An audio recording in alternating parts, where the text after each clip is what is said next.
My brother fired me the moment he became president of our family's luxury resort empire. You don't have what it takes to run a business, he said smugly as he personally cleared out my office, like he'd rehearsed the moment for years. I didn't argue. I simply gave him a slow, sarcastic smile. He completely panicked when my brother was packing my office into cardboard boxes and he was enjoying it. You don't have what it takes to run a business, Blair, Clay said, placing my grandmother's framed photo into a box like he was handling trash. 9 days. That's how long he'd been CEO of our family's resort empire before he fired me. 17 years I'd spent building Crescent Bay from the ground up, turning failing properties into destinations, training staff, managing every crisis at 3 a.m, and he erased me in 20 minutes. Before we continue, if you believe that hard work and loyalty should be valued over family politics and business, please consider subscribing. It's free and helps us share stories of resilience. Now let's see what Blair does next. I didn't argue. I didn't beg. I just reached into my desk drawer and pulled out my grandmother's old compass, the one she'd used to scout our first property back in 1978. Clay didn't even know it existed. He'd never bothered to learn the history of what we'd built. Good luck with the Monterey renovation, I said, giving him a slow, sarcastic smile. His hand froze. Just for a second I saw panic flicker across his face. That $18 million project was hemorrhaging money and falling further behind every week. He'd need me to fix it. But I wouldn't be there. We've brought in consultants from Ritz-Carlton, he recovered, his voice dripping with smugness. They've handled properties 3 times that size. I nodded and picked up my box. What Clay didn't know, what he'd been too busy giving keynote speeches and charming investors to notice, was that 4 years ago, I'd bought the land underneath our 3 most profitable properties. And in exactly 10 weeks, those lease renewals were coming due. My name is Blair Hartwick. And this is the story of how my brother fired me the moment he became president, and how he completely panicked when he realized what I'd been planning all along. But to understand how we got here, you need to understand what I built. What Clay was so eager to destroy. I was 22 when I started at Crescent Bay, fresh out of Stanford with a business degree and job offers from consulting firms that promised 6-figure salaries and corner offices. My mother Margaret had built the company from a single struggling roadside inn into a 6-property luxury resort empire spanning California's coastline. Everyone assumed I'd take a glamorous role, investor relations maybe, or corporate strategy. Something with a title that looked good on business cards. Instead I chose operations. Not because I lacked ambition, but because I'd watched my grandmother build our first property through attention to details that nobody else valued. She'd understood something fundamental. Luxury wasn't about marble lobbies and celebrity endorsements. It was about the small, invisible things that made guests feel cared for without knowing why.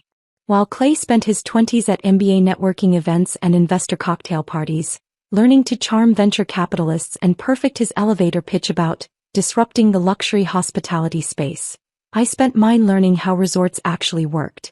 I shadowed our housekeeping director Maria at 5 a.m, watching her train new staff on hospital corners and the precise way to fold towels so they looked like art. I learned to negotiate with organic produce suppliers in Spanish because our head chef insisted that authentic relationships produced better ingredients than corporate contracts ever could. I troubleshot HVAC failures during Christmas weekend when our Big Sur property lost heating and 200 guests were threatening to check out. I spent 14 straight hours with our maintenance supervisor Tommy, both of us covered in grease and dust, jury-rigging a solution that kept everyone comfortable until the replacement parts arrived. Tommy taught me how to read building systems like a language, how to anticipate failures before they happened, how to maintain equipment so it lasted decades instead of years. These weren't moments that made it into investor presentations or industry magazine profiles. Nobody wrote articles about the time I stayed up all night helping our kitchen staff prepare breakfast after our morning cook had a family emergency. Nobody gave awards for the training protocols I developed that reduced our staff turnover by 40%, or the vendor relationships I built that got us better prices without sacrificing quality. But they mattered. They built something real. By the time I was 30, I'd personally transformed 3 underperforming properties into destination resorts that guests booked 6 months in advance. Monterey had been my proudest achievement. A faded 1980s hotel with good bones and a spectacular coastal location that nobody was marketing properly. I'd overseen every detail of its renovation, not just the architectural decisions that Clay later took credit for in board presentations, but the small touches that separated adequate hotels from unforgettable experiences. The thread count of our sheets, 600 Egyptian cotton, washed exactly 3 times before guest use to achieve optimal softness without that stiff new fabric feel. The height of our shower heads, positioned to accommodate both tall guests and average height without requiring adjustment. The scent profile in our lobbies, a custom blend that evoked coastal sage and sea air without being overwhelming. The training protocols that taught our front desk staff to remember returning guests' drink preferences and room location choices without making it feel intrusive or creepy. Those details drove our occupancy rates to 92% year-round when our competitors averaged 70%. They earned industry recognition, awards that Clay accepted on behalf of the company while I stayed behind managing the properties that actually generated the revenue. They created a culture where staff took genuine pride in their work because they understood they weren't just cleaning rooms or checking in guests. They were creating experiences that people remembered for years. Monterey became our highest revenue location, generating returns that funded Clay's expansion dreams and investor presentations about scaling the brand nationally. My office during all of this was a converted storage room on the 3rd floor of our Palo Alto headquarters. It had no windows, barely enough space for my desk and the filing cabinets that held 17 years of operational documentation, and a persistent smell of cleaning supplies from the janitor's closet next door. Meanwhile, Clay occupied the executive suite our mother had designed for him on the top floor, floor-to-ceiling windows overlooking San Francisco Bay, custom furniture from Italy, original artwork on the walls. I never minded. Not really. I measured success differently than Clay did. He counted magazine features and speaking invitations and LinkedIn followers. I counted guest satisfaction scores that stayed above 95% and staff who'd been with us for 10, 15, 20 years because they felt valued. I counted the thank you notes we received from families who'd created memories at our properties, from couples who'd gotten engaged at our Big Sur location, from guests who returned every year because our staff remembered them. We were building different things even if we were supposedly building them together. That compass I kept in my desk drawer was more than just a family heirloom. My grandmother had used it in the 70s when scouting coastal properties, driving up and down California in a beat-up station wagon looking for locations with untapped potential. Our first property had been that failing roadside inn in Monterey that everyone told her was a terrible investment. Too small, too dated, wrong location. She'd seen something they hadn't. She'd understood that foundations matter more than facades, that the unglamorous work of building something solid outlasts the temporary shine of surface appeal. That compass reminded me every single day what actually mattered. Not Clay's investor pitches or our mother's strategic vision or the industry recognition. The work itself. The people. The guests. The foundation. The family dynamic that shaped all of this was subtle enough that it took me years to recognize the pattern. Our mother Margaret was brilliant. She'd grown Crescent Bay through shrewd acquisitions and an instinct for coastal locations that would appreciate in value. But she was also trapped in some outdated belief system where sons needed to be groomed for leadership while daughters could be brilliant in supporting roles. Clay has vision, she'd say, usually over family dinners where she'd ask him about strategic initiatives and ask me to give us the quick operational update. You have execution. That's what makes you both valuable. When I was younger, that felt like praise. Both valuable. Both important. As I got older, I recognized it as a limitation. Clay, 4 years younger than me, had been sent to elite business schools and given media training. He'd been introduced to venture capital circles and taught to speak their language of disruption and scale and market capture. He'd been positioned from adolescence as the future of Crescent Bay, the heir apparent who would take Margaret's regional success and scale it nationally. I'd been positioned as operations. The dependable sister who made Clay's vision possible. The invisible backbone. Family dinners became a ritual of this dynamic. Margaret would spend 30 minutes discussing Clay's latest investor meeting or his thoughts on expanding into the Pacific Northwest. She'd spend 5 minutes on my operational update, usually interrupting if I went into too much detail because we don't need to get lost in the weeds. I watched Clay take credit for successes I'd engineered. Watched him charm board members with presentations built from data I'd compiled, insights I'd developed, strategies I'd designed. Watched my name gradually disappear from investor materials and press releases until the narrative of Crescent Bay's success became exclusively about his leadership and vision. The erosion was insidious.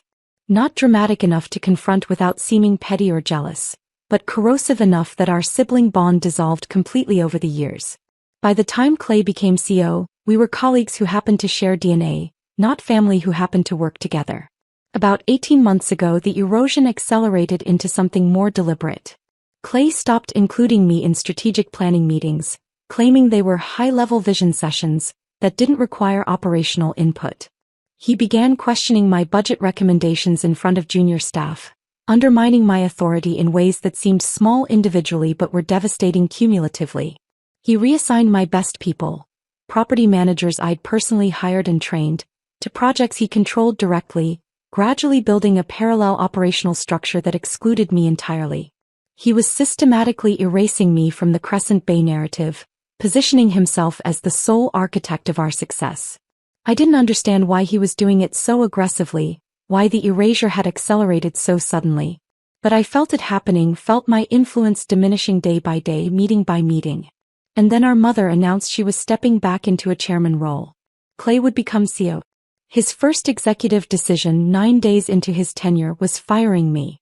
Standing in that office watching him pack my belongings with obvious satisfaction, I understood something I'd been avoiding for years. Clay didn't just want credit for what we'd built. He wanted me gone. He wanted the story to be exclusively his, with no sister in the background complicating the narrative of his visionary leadership. "You'll receive 8 months severance," he'd said, checking his Rolex. A gift from our mother when he got his MBA. "We're being more than generous. HR has the paperwork ready." 8 months. After 17 years. After turning 3 failing properties into destinations.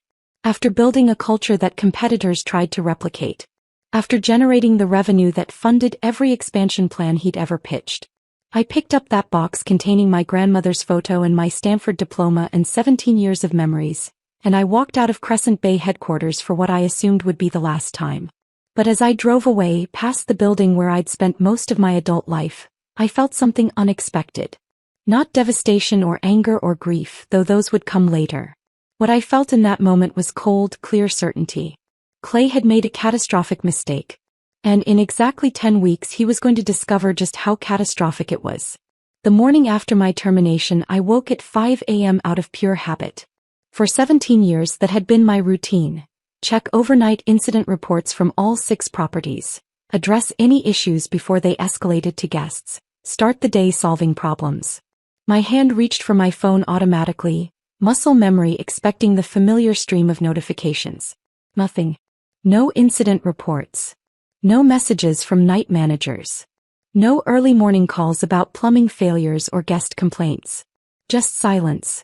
The kind of silence that comes from being erased from something you built with your own hands. I made coffee and sat on my apartment balcony overlooking Santa Monica, watching the sky shift from deep blue to pale gray. Morning joggers passed below, people walking dogs, the ordinary rhythm of life continuing as though my world hadn't just collapsed. A container ship moved slowly across the water in the distance, steady and deliberate, and I found myself envying its simple purpose. Moving from point A to point B with no complications of family or loyalty or betrayal. My phone buzzed at 6:47. A text from Sophia, our director of operations at Monterey. "Blair, I heard what happened. I can't believe it. The new consultants arrived yesterday afternoon and they're already changing everything. They cut the training budget by 40%, said our service standards are excessive, and told housekeeping they can reduce turn-down service to essential rooms only. Staff is devastated. Maria from housekeeping was crying in my office. She's been here 14 years and said she's never been treated like her work doesn't matter. I'm so sorry this happened to you. We're all in shock. Sophia." I stared at the message until the screen went dark, then read it again. Maria. I could picture her exactly. 53 years old, originally from Guatemala, who'd started as a room attendant and worked her way up to housekeeping supervisor through sheer dedication and skill. She took genuine pride in perfect hospital corners and the little origami animals she left on pillows for guests with children. She told me once that her work mattered because she was creating space where people could rest, could feel cared for, could make memories with their families. And now some consultant who'd probably never cleaned a room in his life was telling her that her craftsmanship was excessive. My fingers hovered over the keyboard.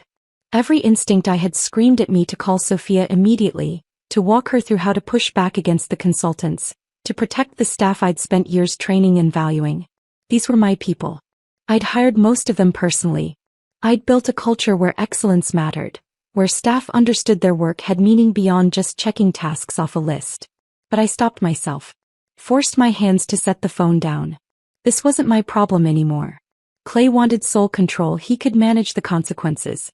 I typed back a simple response. Thank you for letting me know. I'm sorry you're dealing with this. No advice. No solutions. No rescue. The message felt inadequate and cold, but it was necessary. I had to let Clay's decisions play out without interference. Still, Sophia's text haunted me.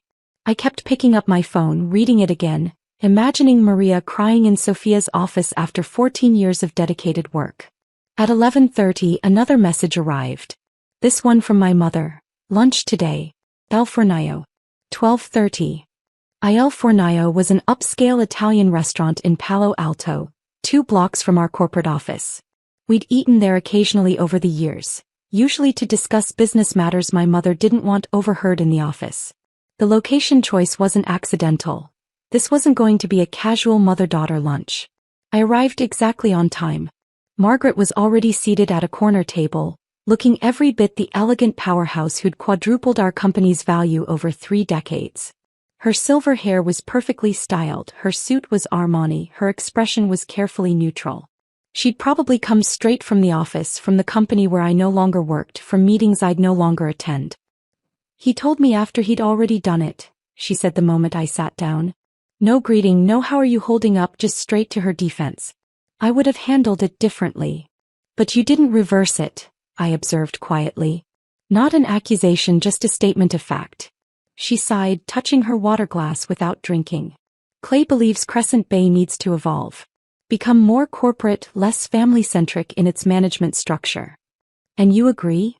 I asked, though her silence had already answered. I think, she paused, choosing words with the precision of someone who'd navigated corporate politics for 40 years, that your brother has a vision for expansion that the board finds compelling. New markets, new demographics, a more aggressive growth strategy. Our server arrived with menus neither of us needed. Margaret ordered her usual Caesar salad. I ordered the same, though I had no appetite. Some rituals persisted even when everything else was crumbling. After the server left, Margaret's voice dropped lower. The land leases.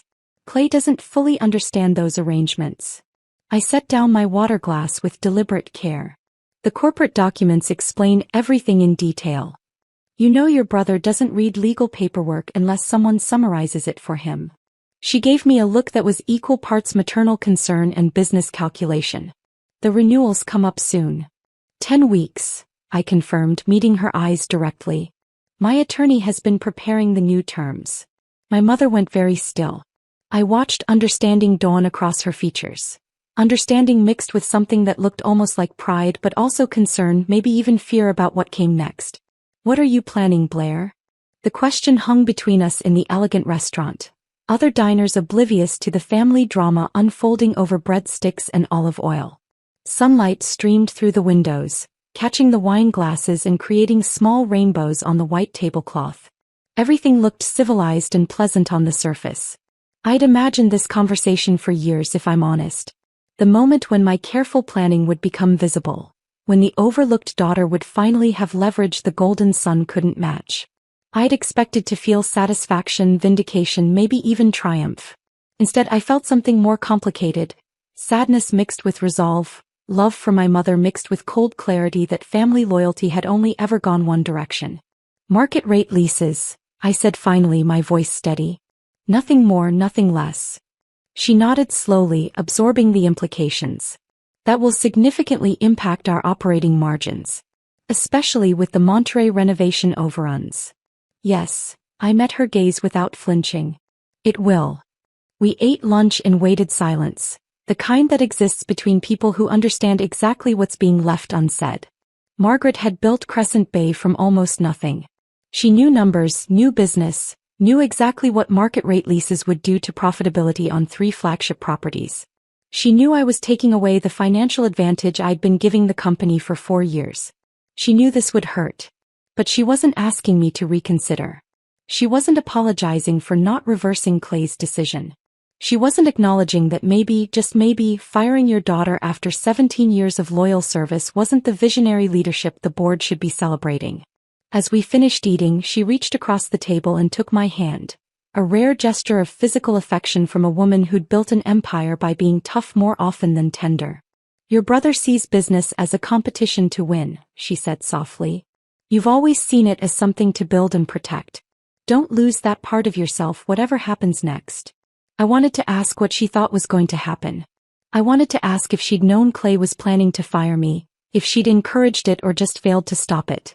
I wanted to ask how she could sit there offering me wisdom about not losing myself when she'd just chosen my brother's ambition over my loyalty. But I didn't ask any of those questions. Because I already knew the answers and hearing them spoken aloud wouldn't change anything. I watched her walk back to her car, back to the office, back to Clay and the board and the company we'd built together. Her shoulders were straight, her stride confident, every inch the businesswoman who'd never let sentiment interfere with strategy. And I understood something with absolute clarity. I was truly on my own now. No mother to appeal to, no brother to reason with, no family safety net to catch me. Whatever happened next, I'd be navigating it alone. The realization should have terrified me. Instead, it felt almost liberating. That afternoon, instead of wallowing in self-pity or sending out job applications, I made a single phone call. To Rebecca Lansing, an old colleague who'd left Crescent Bay 5 years ago to start her own boutique hospitality consulting firm. I heard, Rebecca said the moment she answered, not bothering with pleasantries. The industry is already talking. Clay's making moves that don't make sense to people who actually understand operations. I need information, I said directly. Discreetly. What kind of information? The kind that explains why my brother was so eager to get rid of me right now, specifically. There was a pause on the other end of the line. Then, you think this isn't just about ego? You think he needed you gone for a specific reason? Exactly. Give me a few days, Rebecca said. If Clay's up to something, I'll find it. After we hung up, I stood at my apartment window watching the Pacific. The water was dark gray today, choppy with whitecaps, restless. A storm was coming in from the north, the weather forecast said. Heavy rain by evening. I thought about my grandmother's compass, now sitting in a box of belongings from my office. She'd used that compass to navigate California's coast looking for opportunities nobody else saw. She'd built something from nothing through determination and vision and the willingness to take risks when everyone said she was crazy. I was her granddaughter. I'd inherited more than just her compass. 3 days later, Rebecca called back. And what she told me made everything suddenly terribly clear. You need to sit down for this, Rebecca said when she called back 3 days later.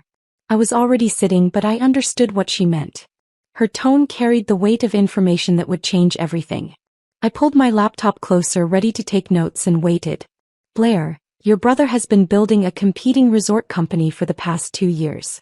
It's called Summit Coastal Collection. The words didn't make sense at first.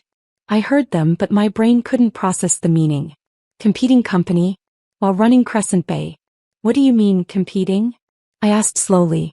I mean he's filed LLC paperwork under shell companies. Used his wife's maiden name and various business partners' names to keep it hidden. He's secured preliminary development permits for luxury resort properties in Santa Barbara, Carmel, and Newport Beach. My stomach dropped. Those were the exact markets where Crescent Bay had approved expansion plans. I'd been in the confidential board meetings where we'd discussed those locations, analyzed the demographics, evaluated the competitive landscape. Clay had been in those same meetings, taking notes, asking questions, stealing our strategy. There's more, Rebecca continued, and I could hear her flipping through papers. I managed to get a copy of his pitch deck through an investor contact. Blair, it's 47 pages of detailed business plans. And it explicitly describes, I'm reading this directly, leveraging 17 years of operational expertise and established client relationships developed at Crescent Bay Resort Group to capture market share in underserved luxury coastal markets. 17 years. My 17 years. He's using our operational data, Rebecca said. Guest demographic analysis, service protocols, training methodologies. Everything you developed. He's presenting Crescent Bay's weaknesses, things only an insider would know, as market opportunities his new brand will exploit. I stood up and walked to my balcony, needing air. The Pacific stretched out before me, indifferent to human betrayal, constant and unchanging. A family of 4 was setting up on the beach below, the parents spreading out towels while their kids ran toward the water. Normal people living normal lives without brothers who committed corporate espionage. How long have you known about this? I asked, my voice surprisingly steady. I started getting fragments about 3 days ago. But I wanted to confirm everything before calling you. There's more. He's been recruiting Crescent Bay staff. What? At least 8 key employees have signed preliminary agreements with Summit Coastal. They're being offered equity positions contingent on leaving Crescent Bay within the next 6 months and bringing their client relationships with them. Some of them are your people, managers you personally hired and trained. I thought about Sophia's text about the consultants cutting training budgets and telling housekeeping their standards were excessive. I thought about Maria crying in Sophia's office. Now it made horrifying sense. Clay wasn't just cutting costs.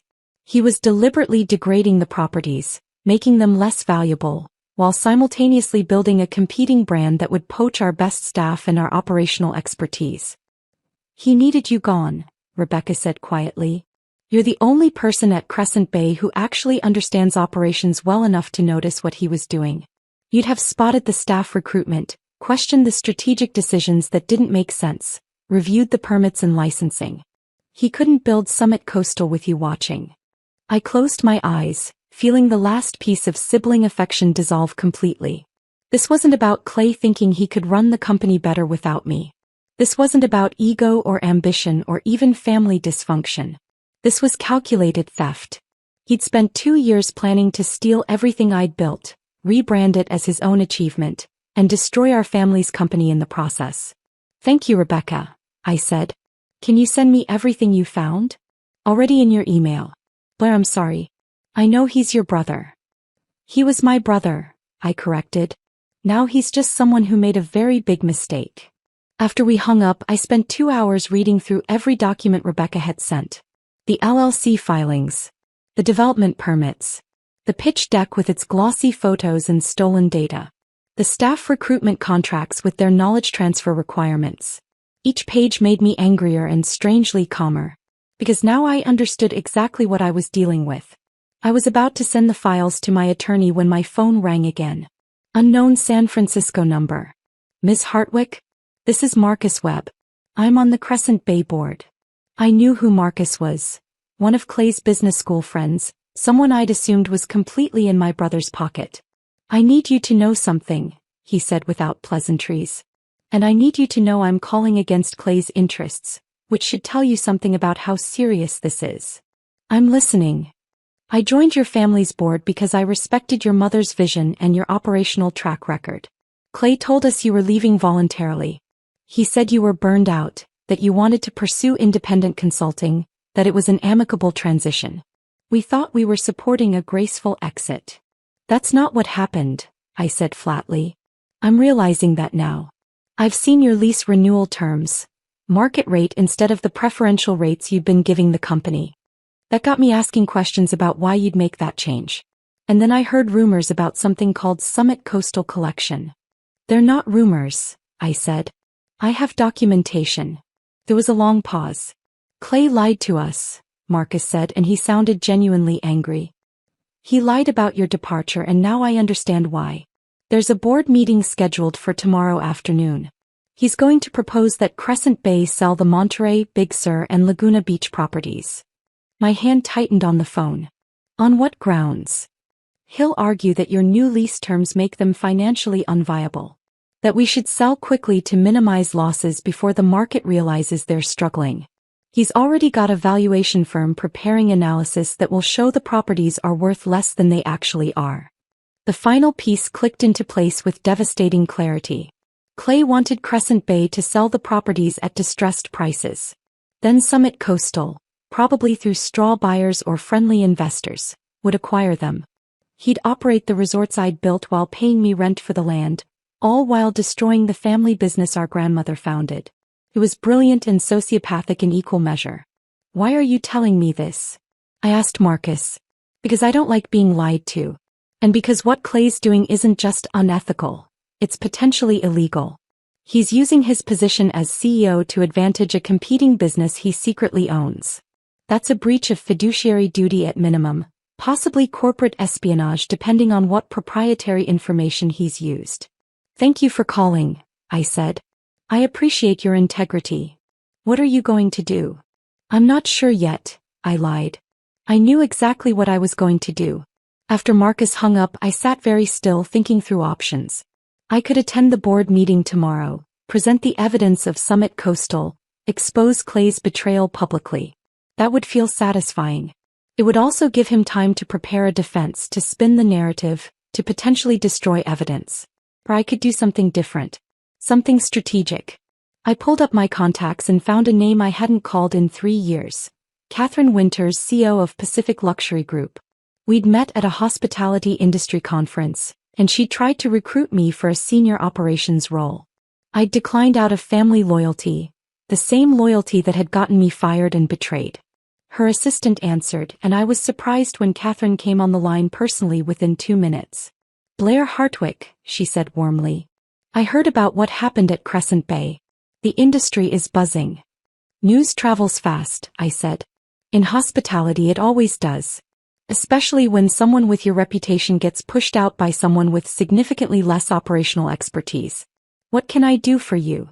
I appreciated that she didn't pretend not to know the details or offer false sympathy. I need a meeting. Today if possible. And I need it to stay completely confidential. I have an opening at 3.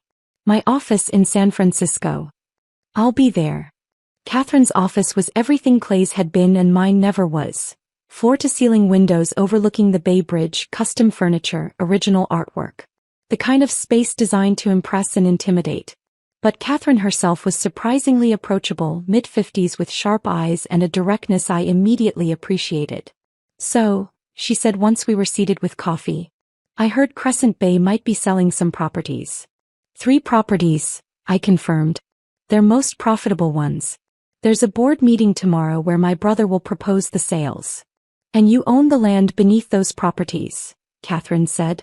It wasn't a question. You've done your homework. I always do. So what are you proposing, Blair? I slid the portfolio across her desk. Everything I'd spent the past 3 hours preparing. Financial data, operational metrics, guest satisfaction scores, staff retention statistics, market analysis. And my proposal. Pacific Luxury acquires the buildings when Crescent Bay sells them. I maintain land ownership but offer preferential lease terms significantly below market rate. And Pacific Luxury commits to retaining all current staff with improved benefits.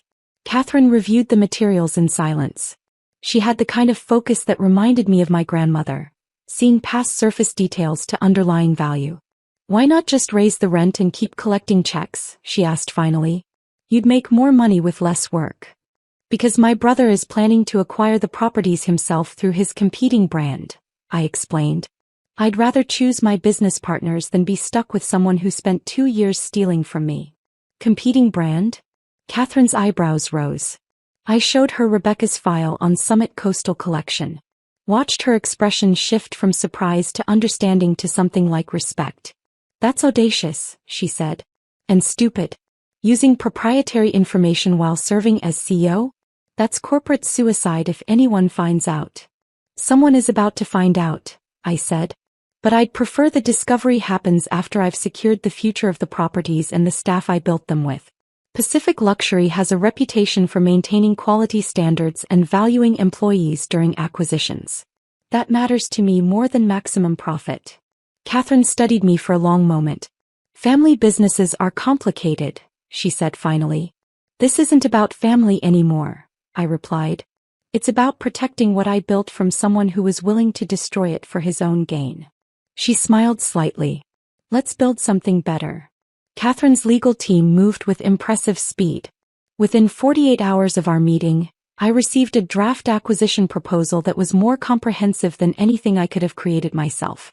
The terms exceeded current market value for the properties despite the operational challenges Clay's decisions were creating. Catherine understood something my brother never had. My true value wasn't just land ownership.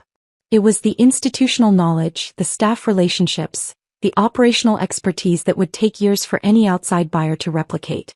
But speed created its own problem. While attorneys drafted contracts and conducted due diligence, real people were suffering under Clay's mismanagement.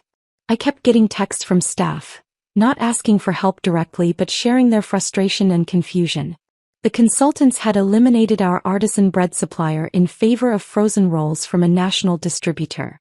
They'd cut our signature turn-down service entirely, calling it redundant. They'd reduced housekeeping staff to the point where deep cleaning was impossible, just surface maintenance. I faced a choice: stay silent and let Clay's incompetence play out, or quietly reassure the people I'd built Crescent Bay with that someone was watching, that their loyalty to quality would matter. I compromised. I called Sophia first, using my personal cell to her personal cell, a Thursday evening when I knew she'd be home from Monterey. "Blair," she answered, her voice a mixture of relief and caution. I wasn't sure if I should reach out again. "I need you to do something for me," I said directly. "And I need you to trust me without me being able to explain everything yet." "Okay." No hesitation, and that trust meant everything. Document everything the consultants are changing. Every cut to service standards, every policy that contradicts what we built, every guest complaint that results from their decisions. Keep detailed records with dates and specifics. It will matter soon. There was a pause. "Blair, are you?" "I can't say more right now. But Sophia, your job is safe. More than safe. Trust me for a few more weeks." I could hear her exhale. "I knew you wouldn't just abandon us. I told Maria that. I told everyone." After we hung up, I made similar calls to Tom, our head of operations at Big Sur, and Alicia, the front desk manager at Laguna Beach.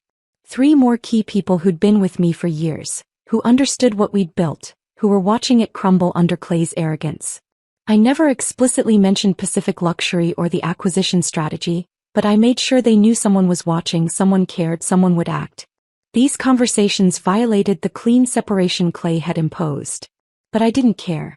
These people had built something meaningful alongside me, and I wouldn't abandon them while corporate chess games played out. 3 weeks after my termination, California Coastal Properties, a respected industry trade publication, ran a piece that changed everything. I was having coffee on my balcony when Sophia forwarded me the link with a single word: "Wow." The headline read, "Crescent Bay Resort Group faces operational challenges amid leadership transition." I read through it carefully. The article noted declining guest satisfaction scores at 3 flagship properties, increased staff turnover, and rumors of strategic restructuring, potentially involving asset sales.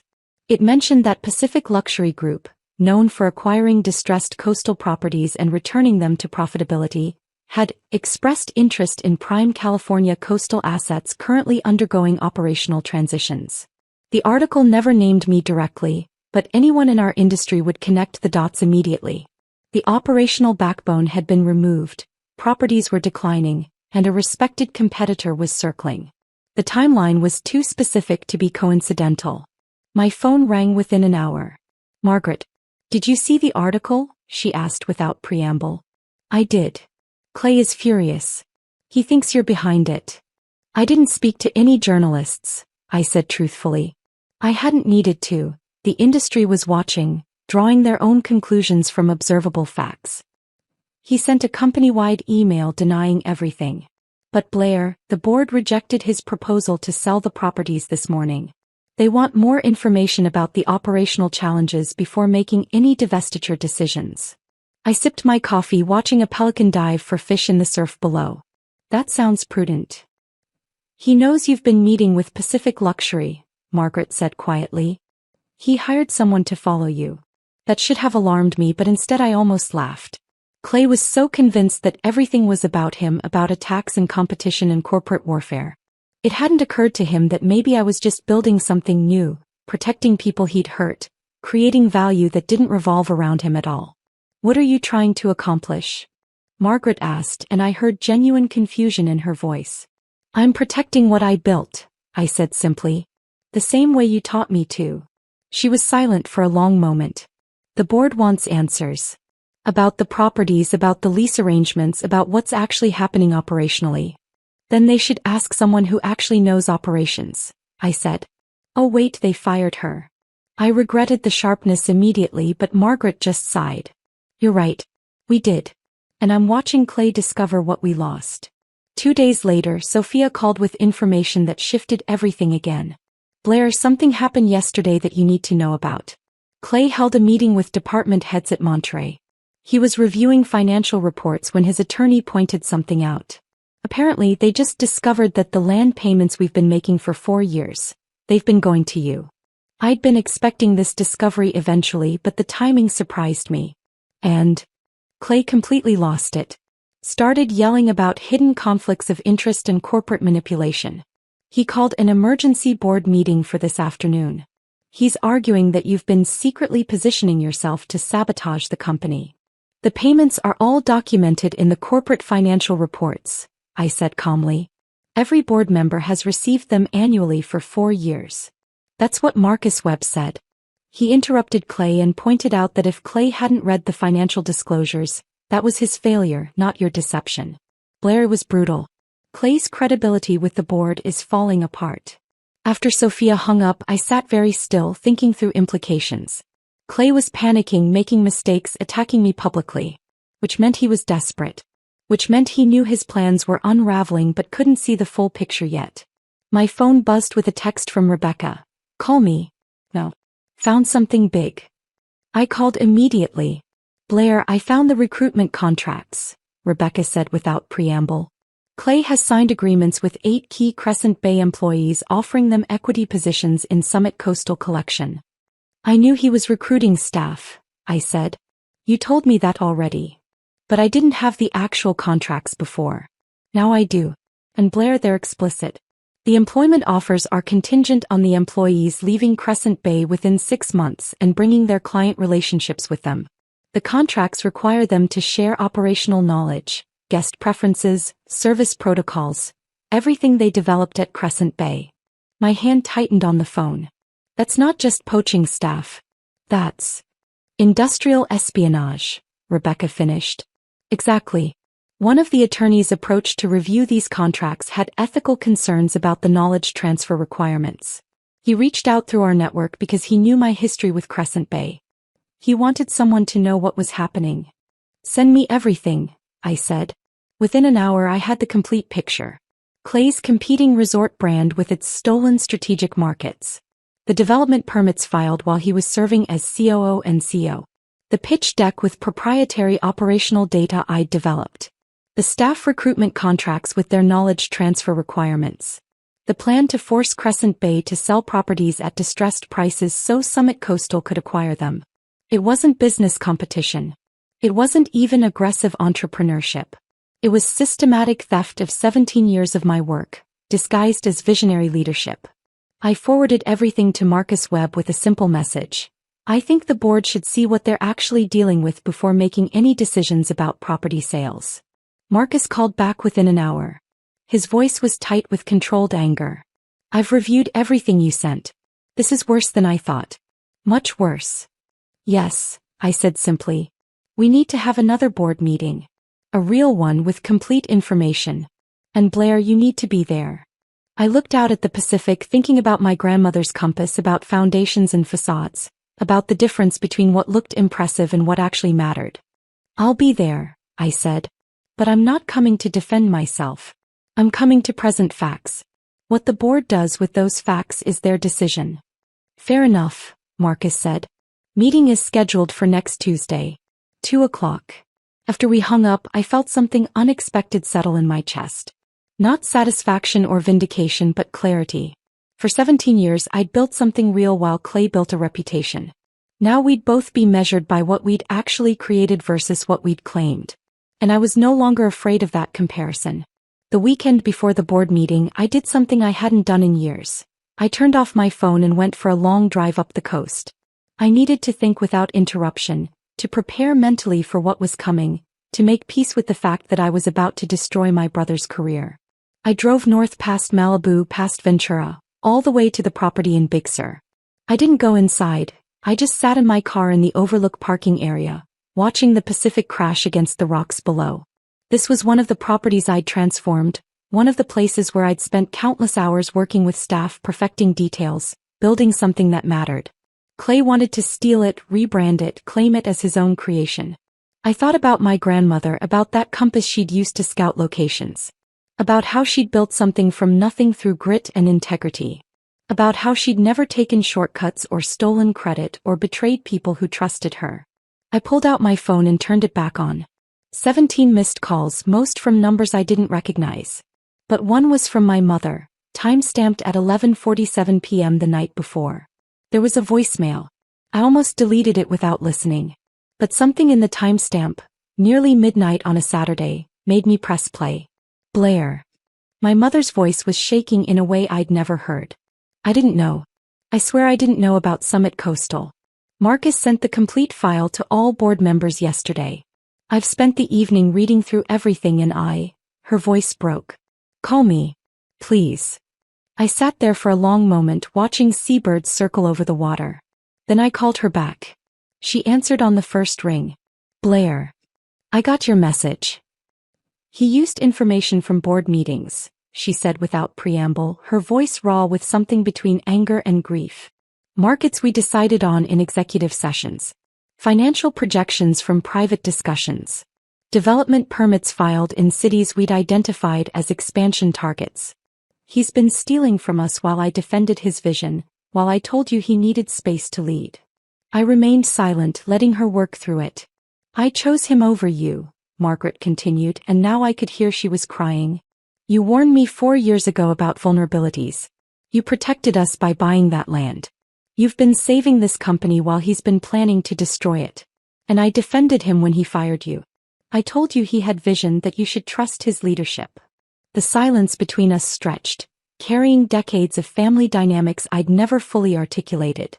Me being the dependable one while Clay was the favored one. Execution being valued less than vision. Daughters being asked to support their brother's ambitions rather than build their own. Mom, I said finally, my voice gentle but firm. You taught me to protect myself. You warned me about Clay 4 years ago. Told me he saw businesses as trophies to win. Told me to safeguard my own future. On some level you knew this could happen. You just hoped it wouldn't. Her silence confirmed what we both understood.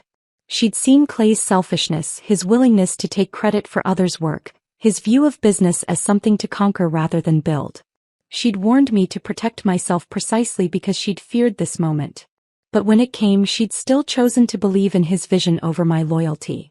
What happens now? She asked quietly.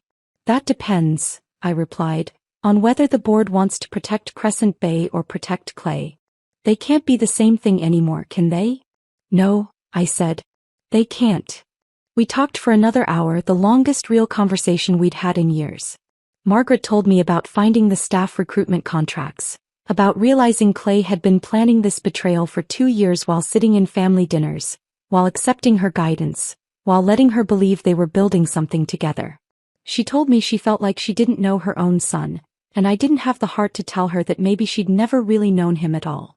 When we finally hung up, I sat in my car watching the sunset paint the Pacific in shades of orange and gold. Then I drove back to Santa Monica and spent the rest of the weekend preparing for Tuesday's meeting.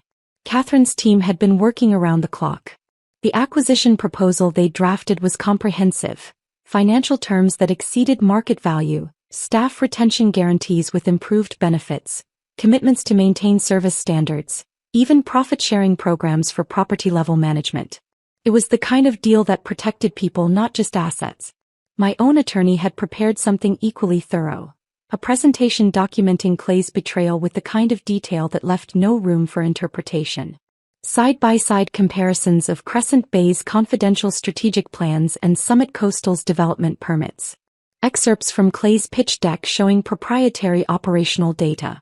The staff recruitment contracts with their knowledge transfer requirements. A timeline showing exactly when each piece of betrayal had occurred.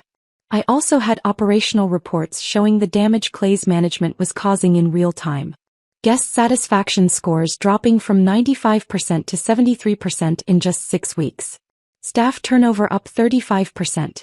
Online reviews mentioning declining service standards, dirty rooms, indifferent staff.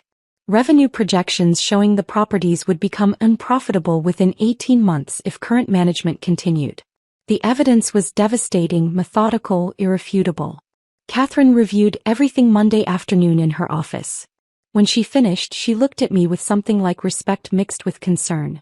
"This isn't revenge, Blair," she said carefully. "This is accountability."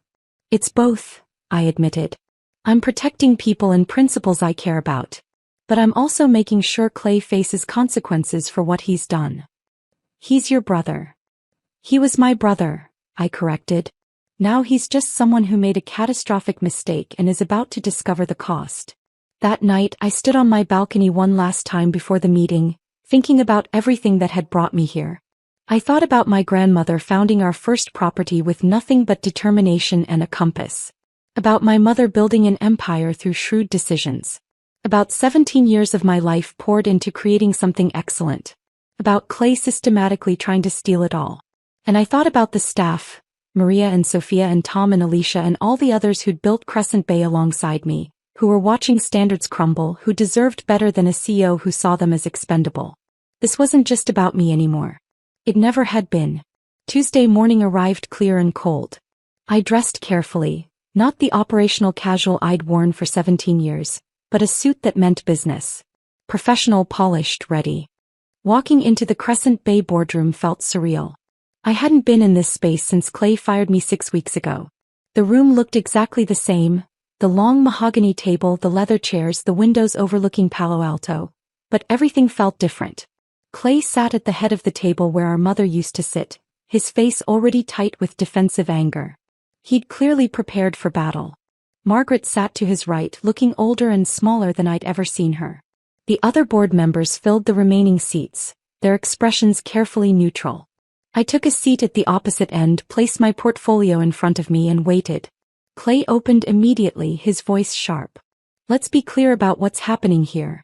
My sister is attempting corporate manipulation through backdoor dealing, leveraging land ownership she acquired under questionable circumstances to sabotage this company's leadership and my authority as CEO." "Incorrect," I replied calmly, meeting his eyes directly. "I'm exercising my rights as a property owner. And I'm providing this board with information they need to make informed decisions about Crescent Bay's future." I slid folders to each board member with deliberate care. These documents show that while serving as COO and then CEO of Crescent Bay, Clay has been secretly developing Summit Coastal Collection, a competing luxury resort brand targeting markets we identified in confidential strategic sessions, using operational data and service protocols developed at Crescent Bay, and recruiting our best staff with equity offers contingent on them transferring proprietary knowledge to his competing business. The room went absolutely silent. Board members opened their folders, and I watched their expressions shift from curiosity to shock to anger as they processed what they were seeing. Marcus Webb spoke first, his voice controlled but tight. "Clay, these development permits are dated while you were serving as COO. They're filed in Santa Barbara, Carmel, and Newport Beach, the exact markets we discussed and approved in executive session strategic planning. Markets where we allocated budget for feasibility studies. How do you explain having permits for competing properties in those locations?" Clay's face flushed. "Business people explore multiple opportunities. Summit Coastal is completely separate from Crescent Bay. There's no conflict of interest in pursuing my own entrepreneurial ventures outside of my responsibilities here. Even when those ventures explicitly plan to compete with the company you're leading?" I asked quietly. "Even when your pitch deck, which is in the folder in front of you, describes leveraging Crescent Bay's operational knowledge and client relationships. Even when you're recruiting our staff with contracts requiring them to share proprietary information they developed while working for us. You don't understand business, Blair," Clay snapped, and I heard the same dismissive tone he'd used when firing me. "You never have. This is how industries work. Knowledge isn't owned by one company. Intellectual property actually is owned," Marcus interrupted, his patience clearly exhausted. "And fiduciary duty requires you to prioritize this company's interests while serving as CEO. You've violated both.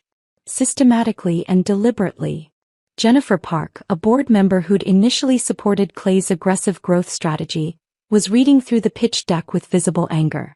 Clay, this presentation is dated 3 months ago. You'd already secured $14 million in private equity funding. You'd filed development permits in 3 cities. This isn't exploring opportunities. This is an operational competing business you were building while drawing your CEO's salary from Crescent Bay and using our confidential strategic information. Another board member held up the recruitment contracts. These employment offers are contingent on staff bringing client relationships and operational knowledge from Crescent Bay. That's not networking. That's industrial espionage. Clay tried one last defense, his voice rising. She's manipulating all of you. She bought that land specifically to create this leverage to position herself to attack me. 4 years ago, Marcus cut him off. Blair bought that land 4 years ago to protect Crescent Bay from external threats. You fired her 6 weeks ago after systematically excluding her from decisions for 18 months. Her defensive preparation isn't the problem here, Clay. Your betrayal is. I watched my brother's confidence crumble in real time, watched him realize that no amount of charm or spin could overcome documented evidence. His explanations became desperate, contradictory, increasingly panicked. The board voted unanimously to accept Pacific Luxury's acquisition proposal. 1 abstention. Margaret, who sat motionless, staring at her son with an expression I couldn't read. They also voted to request Clay's immediate resignation and initiate a formal investigation into Summit Coastal's use of Crescent Bay's proprietary information. Clay stood abruptly, his chair scraping against the floor. You're all making a mistake. I built this company. No, I said quietly, standing to face him across the table. Grandmother built this company. Mom grew it. I ran it. You took credit for it. There's a difference, Clay. You just couldn't see it until it was too late. He stared at me for a long moment and I saw something flicker across his face. Shock that I'd fought back, rage that I'd won, maybe even the first hint of understanding about what he'd actually done. Then he stormed out, slamming the door hard enough to rattle the glass walls. In the silence that followed, I felt not triumph but something more complicated. Exhaustion mixed with grief, relief mixed with sadness. I just destroyed my brother's career to save everything else. It was necessary. It was painful. And nothing would ever be the same. After the board meeting, I sat in my car in the Crescent Bay parking lot for 20 minutes, unable to move. My hands were shaking, my heart was racing, and I felt simultaneously exhausted and wired. I just destroyed my brother's career. It had been necessary, justified, backed by irrefutable evidence. But that didn't make it feel any less like I'd detonated a bomb in the center of my family. Marcus Webb found me there. He knocked on my window gently and I rolled it down. You okay? He asked. I don't know, I answered honestly. What you did in there took courage. The board needed to see the truth. I know. But he's still my brother. Or he was. Marcus nodded with understanding. Catherine Winters called me an hour ago. Pacific Luxury's legal team is ready to move forward immediately if you are. The transition can start within the week. I looked back at the building where I'd spent 17 years of my life. Where I'd built something I was proud of. Where my brother had tried to erase me and steal everything I'd created. Let's start Monday, I said. The next 2 weeks were a blur of legal documents, operational assessments and staff meetings. Catherine officially brought me on as Director of Coastal Operations for Pacific Luxury, giving me authority to oversee the acquisition transition for all 3 properties. The title felt strange at first. For 17 years I'd never had a title that reflected what I actually did. I'd just been operations, invisible and essential in equal measure. Now I had real authority. Real resources. Real support. But my first priority wasn't paperwork or financial analysis. It was people. I drove to Monterey on a Thursday morning, arriving before the breakfast service ended. Sophia was in her office reviewing room status reports when I knocked on her door. Blair. She stood immediately and I saw relief flood her features. I heard about the board meeting. Everyone's heard rumors, but nobody knows what's really happening. Can we talk? Privately. We went to the empty conference room overlooking the bay. Morning sunlight streamed through the windows, catching the water and making everything sparkle. This had been one of my favorite spaces when I'd worked here, a place where I'd trained new managers and planned renovations and dreamed about what these properties could become. Pacific Luxury is acquiring Monterey, Big Sur and Laguna Beach, I said directly. The transition will be complete within 60 days. And Sophia, I need you to know, your job is not just safe. It's valued. Pacific Luxury is committed to restoring the service standards we built, with better resources and support than we ever had at Crescent Bay. Sophia's eyes filled with tears. I knew you wouldn't abandon us. When you called and told me to document everything the consultants were changing, I knew you had a plan.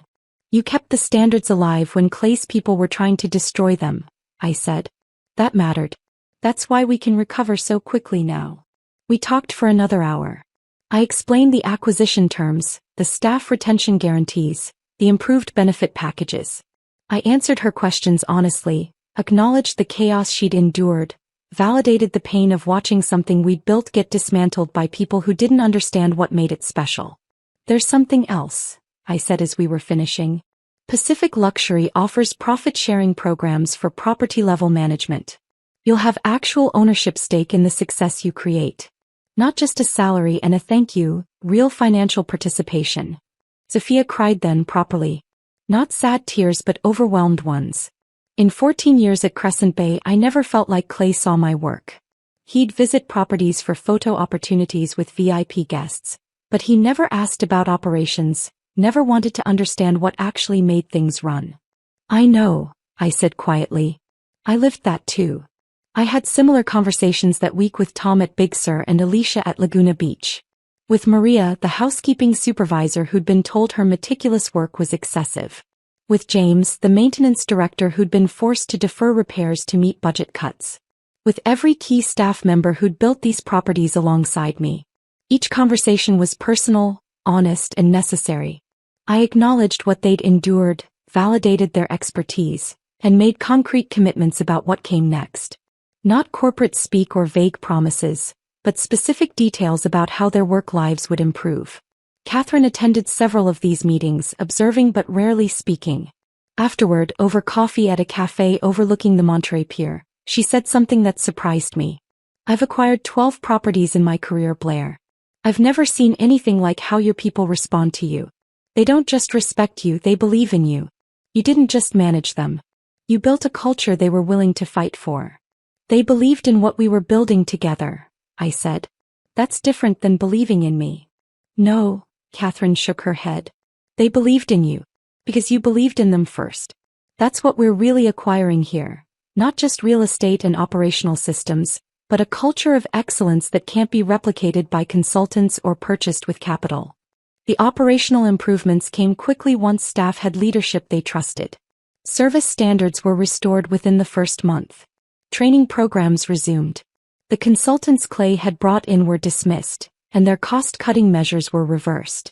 Guest satisfaction scores began climbing back toward where they'd been before my termination.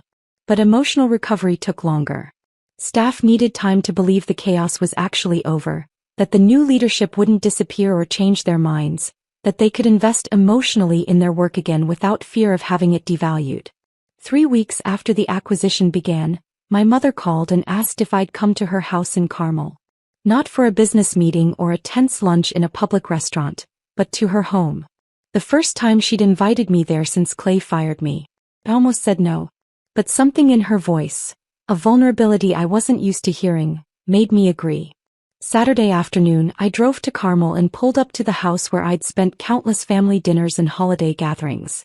The terrace where she'd warned me 4 years ago to protect myself. The living room where Clay had opened Christmas presents while I'd helped in the kitchen. The memories felt heavy like artifacts from someone else's life. Margaret was waiting on the terrace, 2 glasses of wine already poured. She looked older than I'd ever seen her, thinner with new lines around her eyes and gray showing at her roots that she hadn't bothered to cover. We sat in silence for a moment looking out at the Pacific. I owe you an apology that can't be adequately expressed, she began finally, her voice careful and formal. I enabled Clay's worst qualities by constantly making excuses for him. I told myself his vision justified his flaws, that your execution would balance his ambition. I saw what he was becoming and instead of addressing it, I warned you to protect yourself. I sipped my wine and waited. When he fired you, I told myself it was a business decision, she continued, struggling with honesty. I didn't reverse it because I wanted to believe he could succeed without you. That would have validated everything I'd told myself about his potential, about grooming him for leadership. She looked out at the ocean and I saw tears on her cheeks, the first time I'd witnessed my mother cry since my father's death 15 years ago. I chose my son's ambition over my daughter's loyalty, she said quietly. I sacrificed you to protect my vision of what Clay could become. And I'm sorry, Blair. I'm so sorry. The apology was real and painful and incomplete.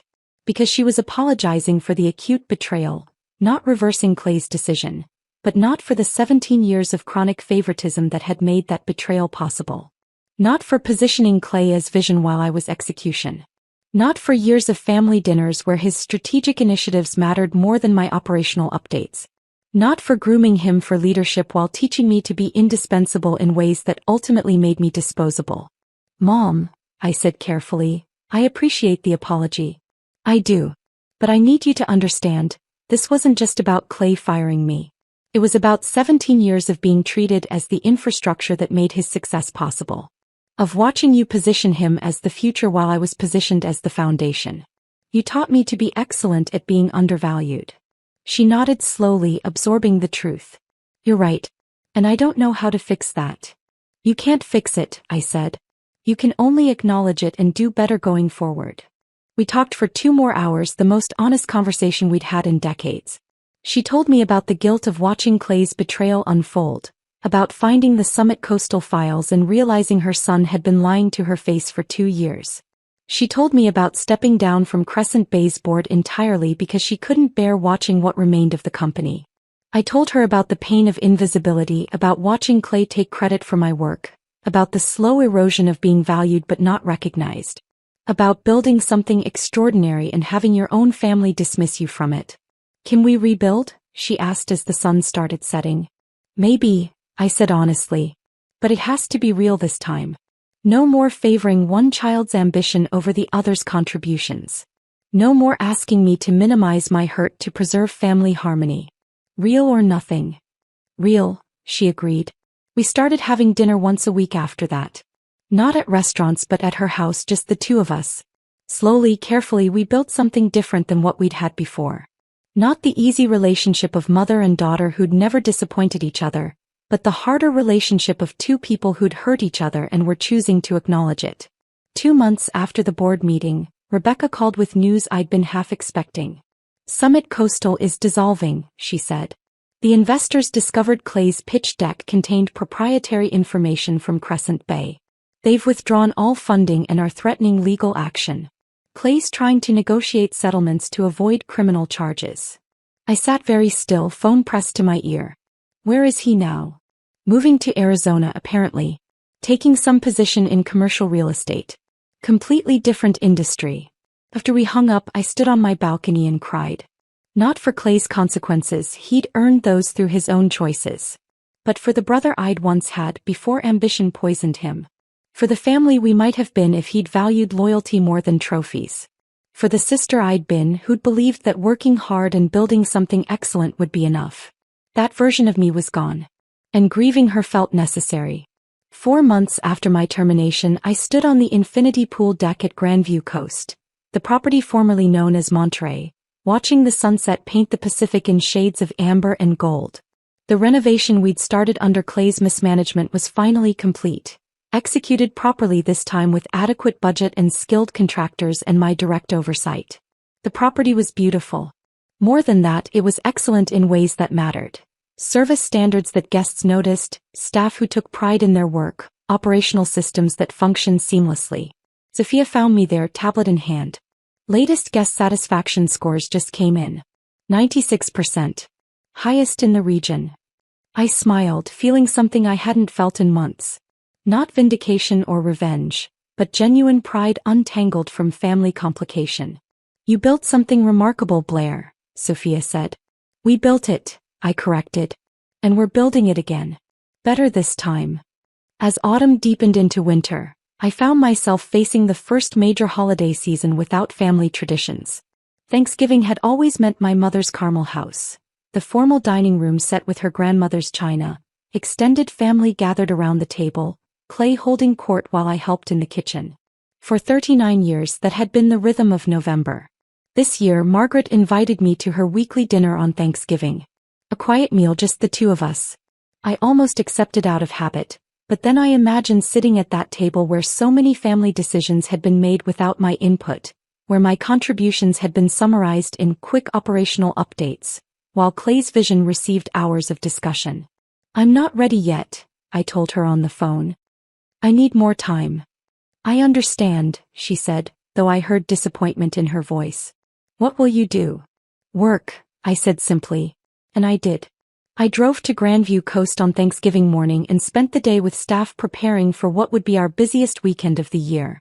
I checked kitchen prep with our head chef, reviewed room assignments with housekeeping, walked the property looking for anything that didn't meet standards. It wasn't traditional, but it felt honest. These were people who valued my work, who understood what I'd built, who didn't treat my expertise as supporting infrastructure for someone else's vision. Sophia found me on the terrace around sunset, overseeing the setup for evening service. "You're spending Thanksgiving with us," she observed. "You're spending it working too," I pointed out. "Because I love this place. Because it matters." She paused. "That's why you're here too, isn't it? This is your family now." I didn't correct her because she was right in ways I was still processing. December brought the industry conference circuit and with it a different kind of challenge. The California Coastal Hospitality Summit was the biggest event of the year. 1,500 hospitality professionals gathered in San Francisco to discuss industry trends, celebrate achievements, and network. 2 years ago, I'd attended anonymously while Clay gave a keynote speech about disrupting luxury hospitality. I'd sat in the back, watched him present data I'd compiled, listened to him describe innovations I'd developed, and felt invisible. This year was different. Catherine was giving the opening keynote, and Pacific Luxury had a prominent booth showcasing our California properties. I was attending not as anonymous operations staff but as Director of Coastal Operations, with my name on the conference materials and my photo in the program. Catherine's speech was impressive. She talked about the changing luxury market, about what travelers valued post-pandemic, about operational excellence versus Instagram aesthetics. And then midway through she said something that made my chest tighten. The most transformative acquisitions aren't about properties, they're about people. This year, Pacific Luxury was fortunate to partner with Blair Hartwick, who brought operational genius and cultural integrity that most consultants can't teach because they've never actually built anything themselves. Her work has transformed not just our California portfolio but our entire approach to hospitality. The audience applauded. 1,500 people acknowledging work that had been invisible for 17 years. After Catherine's speech, people approached me constantly. Some were genuine, competitors offering respect, colleagues congratulating me on the Pacific Luxury success. Others were clearly fishing for gossip about the Crescent Bay situation. Everyone in hospitality knew the story by now. The sister who got fired, who owned the land, who brought down her brother's career. It had become industry folklore, a cautionary tale about family business and corporate betrayal. "I heard Clay's in Arizona now," one consultant said to me at the networking reception. "Different industry entirely. Must feel satisfying to watch that play out." "It feels complicated," I said honestly, then excused myself. In my hotel room that night I ordered room service and cried. Not sad tears exactly, but exhausted ones. Being celebrated professionally while grieving privately created a strange dissonance. Success didn't fill the holes that betrayal had carved out. It just made them more visible. January brought an unexpected phone call. David Brennan, a vendor we'd worked with for years at Crescent Bay. He'd supplied our organic produce, built relationships with local farmers, understood what we were trying to create. "Blair, I need to give you a heads up about something," he said, his tone careful. "Clay contacted me last week." My stomach dropped. What did he want? He's in Arizona working commercial real estate. But apparently word got around about what happened at Crescent Bay.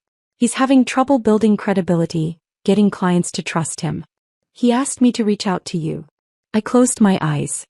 And say what exactly? He wants you to clarify the situation with industry contacts. He thinks if you just explain that the conflict was a misunderstanding, that Summit Coastal was a separate venture that got mischaracterized, that his resignation was voluntary, It would help him rebuild his reputation. The audacity was almost impressive. Clay had committed corporate espionage, stolen proprietary information, recruited staff with knowledge transfer agreements, planned to acquire properties after forcing distressed sales, and fired me with rehearsed cruelty. And he wanted me to rehabilitate his reputation. Did he apologize? I asked, though I already knew. No, David said quietly. He framed it as both of you made mistakes, family conflict got messy, but now you've succeeded, so maybe you could help him move forward too. There was. Clay still fundamentally didn't understand what he'd done wrong.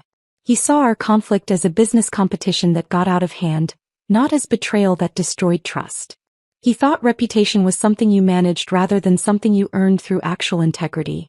Tell him no, I said. Tell him I won't lie to protect him from truth. He made choices. These are the consequences. I figured, David said. But I thought you should know he's trying. After we hung up, I sat with the confirmation that reconciliation was impossible. Not because I was holding a grudge, but because Clay had learned nothing. He'd destroyed our family, betrayed people who trusted him, stolen from our grandmother's legacy, and he wanted me to fix it so he could start over with a clean slate. Some people couldn't be saved from themselves. In February, Margaret called with a request I'd been dreading. Clay is visiting this weekend, she said, her voice tentative. I'd like us all to have dinner together. Nothing formal, just family. Every instinct screamed at me to refuse. But I heard something in her voice, hope mixed with desperation, a mother wanting her children to reconcile, wanting the family fracture to heal. I'll come, I said finally. But Mom, I won't pretend everything is fine. And I won't lie to make him comfortable. I understand, she said, though I wasn't sure she did. Saturday evening, I drove to Carmel for the first time since Clay had been there. His rental car was in the driveway. Some generic sedan, a far cry from the Tesla he used to drive. Walking through the door felt surreal, like visiting a museum of my old life. Clay stood in the living room. He looked thinner, older somehow, though it had only been 7 months since the board meeting. His confidence was gone, replaced by something harder and more defensive. We made brief eye contact. He nodded. I nodded back. Like acquaintances, not siblings. Margaret played hostess with forced cheer, asking about Clay's Arizona work and my Pacific luxury projects as though they were pleasant small talk rather than loaded subjects. I answered politely but minimally. Clay described his commercial real estate job with enthusiasm that couldn't hide his bitterness about starting over at 35 in a new industry, in a new state with a damaged reputation. Dinner was painful. Long silences filled with the clink of silverware, surface-level conversation that avoided anything real. Margaret tried desperately to create normalcy, to pretend we were just family catching up. Then over dessert she made her move. I'm grateful we can all be together again, she said, her voice trembling. Family is what matters most. And I really hope, we can find our way back to each other. Clay seized the opening immediately. I agree. Blair, what happened between us was unfortunate. But we're still family. Maybe it's time to move past it. Unfortunate. That single word detonated something in me. Move past it. I set down my fork carefully. Clay, you fired me after 17 years. You stole proprietary information to build a competing company while running ours. You recruited our staff with contracts requiring them to transfer knowledge they'd developed at Crescent Bay. You planned to acquire properties after forcing the company to sell them at distressed prices. That's not unfortunate. That's calculated betrayal. His face flushed. You're still bitter about a business decision. You need to let it go, Blair. Grow up. A business decision? My voice was quiet but intense. You destroyed trust. You violated every ethical obligation you had as CEO. You tried to steal our grandmother's legacy and rebrand it as your achievement. Those aren't business decisions, Clay. They're moral failures. Please, Margaret interrupted, tears streaming down her face. You're both my children. Can't we find forgiveness? I looked at my mother and felt profound sadness. Mom, forgiveness requires acknowledgement. Clay hasn't apologized. He hasn't taken responsibility. He literally just asked me to lie to industry contacts to rehabilitate his reputation. That's not someone seeking forgiveness. That's someone wanting me to help him avoid consequences. I stood, gathering my coat from the back of my chair. I love you, Mom. I'll keep having our weekly dinners. But I won't sit at a table with someone who betrayed me and won't even acknowledge what he did. That's not family. That's performance. And I'm done performing. I left without looking back, hearing Margaret's sobs and Clay's voice raised in protest behind me. In my car, I sat in the darkness for 10 minutes, hands gripping the steering wheel, breathing slowly until my heart rate settled. Setting that boundary had hurt. But it was necessary. I'd spent 17 years being the accommodating one, the reliable daughter, the sister who sacrificed for family harmony. That version of myself had been erased by betrayal. This version valued truth over comfort. And if that meant holidays alone, I could live with that. Spring arrived with wildflowers covering the coastal hills and clear blue skies that seemed to stretch forever. One evening, after a long day overseeing renovations at our Big Sur property, I found myself sitting alone on the beach watching the sunset. I'd been turning everything over in my mind. The termination, the betrayal, the board meeting, Clay's resignation, Summit Coastal's collapse. I'd expected revenge to feel satisfying, like finally being proven right, like justice served and wounds healed. But it hadn't felt that way at all. Clay facing consequences hadn't healed the wound. It had just confirmed what I'd lost. The brother I'd once had, the family I'd thought we were, the belief that loyalty mattered. But something else had happened that I was only beginning to understand. For 17 years, I'd carried the exhausting weight of pretending everything was fine. Pretending Clay's lack of recognition didn't hurt. Pretending being the invisible backbone was enough. Pretending loyalty would eventually be reciprocated. The betrayal and revenge had burned away all that pretense. And in the space left behind, I could finally see the wound clearly. Not just the acute injury of being fired, but the chronic injury of being systemically undervalued. And seeing it clearly meant I could finally address it. I was building a career identity not shaped by family obligation. I was establishing boundaries that were real rather than performative. I was grieving the family I'd thought I had instead of pretending it might magically appear. Revenge hadn't healed the wound. But it had created space where actual healing could happen.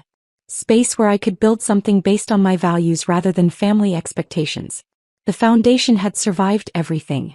And on that foundation I was building something true. I was sitting on that beach watching the sunset when my phone buzzed with a text from Sophia. Did you realize it's been exactly a year since you left Crescent Bay? Feels like you've always been with Pacific Luxury. A year. I'd been so focused on building, on moving forward, that I hadn't even registered the anniversary.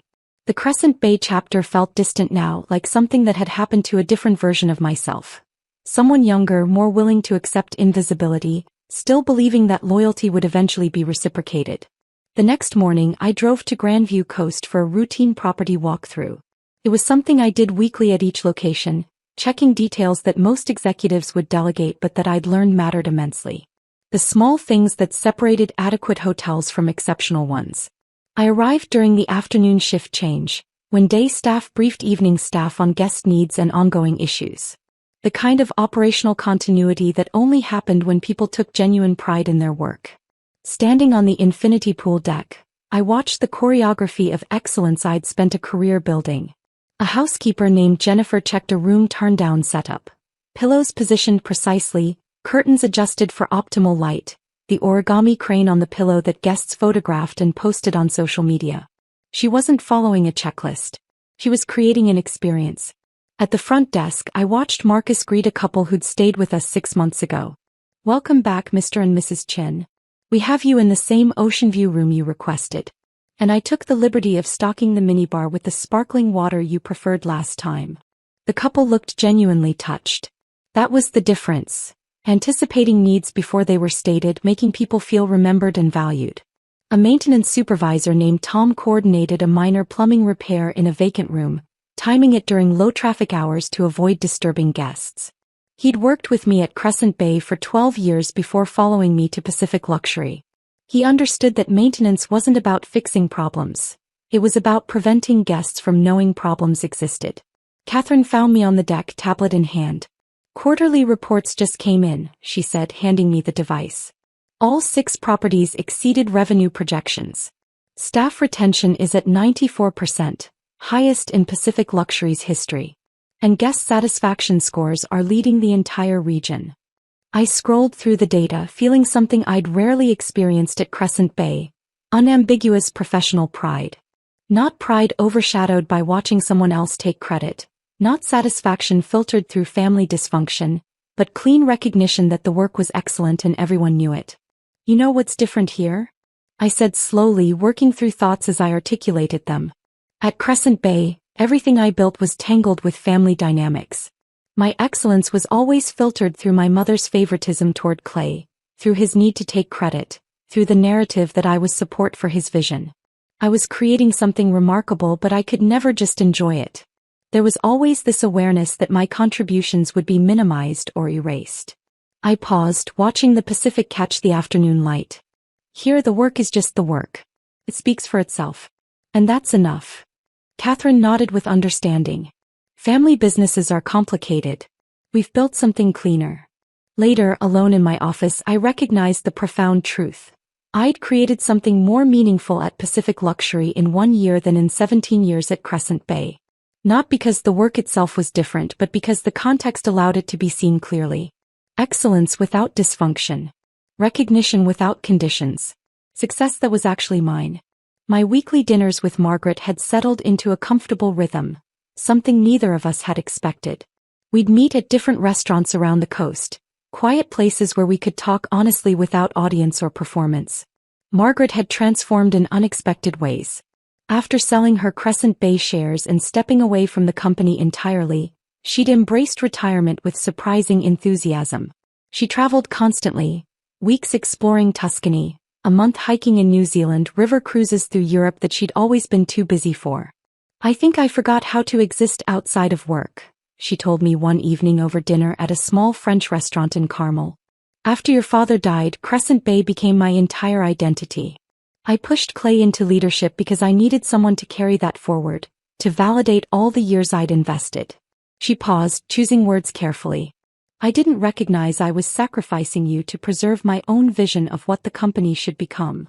We talked honestly now in ways we never had before. Margaret acknowledged patterns I'd lived with for decades. Being positioned as support rather than leadership, having my expertise valued but not recognized, watching Clay receive credit for work I'd done. "I told myself it was practical," she said. "Clay was charismatic, good with investors and media. It made sense to make him the public face. But I didn't see how that positioning was actively harming you until it was too late to fix it." The acknowledgement couldn't undo 17 years of impact, but it mattered. We also talked about Clay, though carefully. He was still in Arizona, working in commercial real estate with moderate success, but nothing like the trajectory he'd imagined for himself. He reached out to Margaret occasionally, emails and phone calls where he positioned himself as the wronged party, the victim of my vindictiveness and the board's overreaction.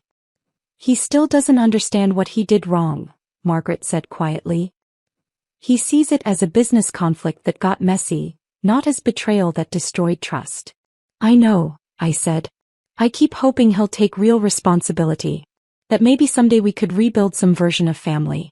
But I'm accepting that might not happen." I took her hand across the table. "You can love him and still acknowledge what he did. Those things aren't mutually exclusive. Our relationship would never be what it was before. We both understood that. But it was becoming something more real. Connection built on truth rather than performance. Love that acknowledged wounds rather than pretending they didn't exist. It was better even though it hurt more."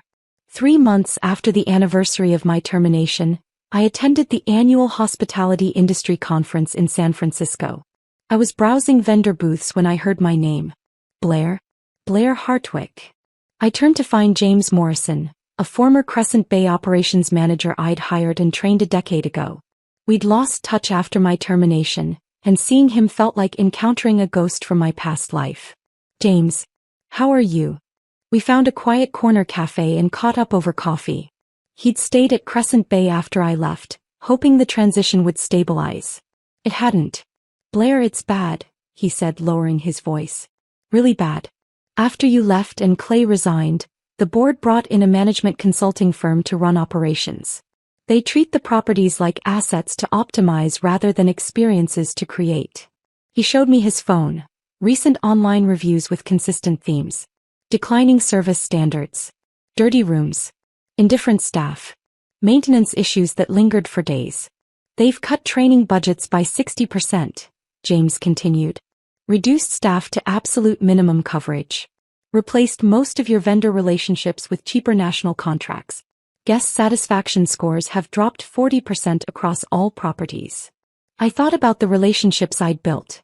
The organic produce supplier who sourced from local farms, the linen company that understood our quality standards, the maintenance contractors who responded within hours because we'd treated them fairly for years. The properties you built, Monterey, Big Sur, Laguna Beach, they're shadows of what they were, James said. Revenue is declining, reputation is damaged. Meanwhile, everyone in the industry is talking about what you're doing at Pacific Luxury. Grandview Coast is booked solid 6 months out. You're getting featured in magazines, speaking at conferences. You've basically proven that Crescent Bay's success was your success, not the brand or the locations. The validation was unexpected and profound. For 17 years I'd wondered if my value was real or just dependent on context. The Crescent Bay name, the property's prime locations, the established reputation. Now I had definitive proof. The properties declined without me while new properties thrived with my leadership. Does it feel good? James asked. Watching them struggle while you succeed? I considered the question honestly. It feels like confirmation. Not that I wanted them to fail, but that my contributions were real. For so long I felt invisible. Now I know the work mattered, the impact was real, and it was mine. We talked for another hour before parting. As James left, he said, most of the staff who stayed regret not following you to Pacific Luxury. They thought family loyalty mattered. They learned the hard way that your leadership mattered more. Walking back to my hotel I felt something shift. I'd spent months questioning whether destroying Clay's career had been necessary or vindictive, whether I should have found another way. Now I knew, I hadn't destroyed anything. Clay had. I'd simply refused to be buried in the rubble.